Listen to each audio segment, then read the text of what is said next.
বিএনপির ক্ষমতায় গেলে জবাবদিহিমূলক সরকার প্রতিষ্ঠা করবে বলে জানালেন দলটির ভারপ্রাপ্ত chairman Tarique Rahman. Senior staff reporter Dewan Mohammad Rahmatullah জানান, বৃহস্পতিবার বিকেলে Munshiganj Muktarpur Elite cold storage প্রাঙ্গণে বিএনপির ৩১ দফা বাস্তবায়নের লক্ষ্যে মুন্সিগঞ্জ প্রশিক্ষণ কর্মশালা অনুষ্ঠানে ভার্চুয়ালি যুক্ত হয়ে এসব কথা বলেন তিনি।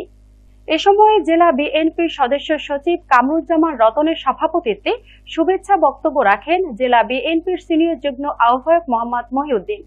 বিশেষ অতিথি হিসেবে উপস্থিত ছিলেন খালেদা জিয়ার উপদেষ্টা ইসমাইল জবিউল্লাহ, বিএনপির ভাইস চেয়ারম্যান আসাদুজ্জামান রিপন, বিএনপির কেন্দ্রীয় যুগ্ম মহাসচিব অ্যাডভোকেট আব্দুল সালাম সহ অন্যান্যরা।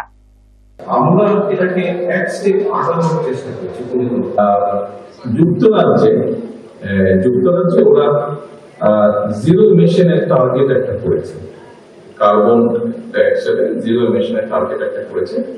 এখানে পর্যায়ক্রমিকভাবে ওরা প্রথমে ডিজেল, লন্ডনের বিভিন্ন বিশেষ করে গার্মেন্টস সহ এক্সপোর্ট ওরিয়েন্টেড ইউনিভার্সিটি ব্যাকলাইন আছে, তার লক্ষ্যে আপনাকে প্রত্যেকটি সাধারণ ছাত্র থেকে শুরু করে থেকে শুরু করে রিক্সা চালক, সিএনজি চালক থেকে শুরু করে ছোট দোকানদার থেকে শুরু করে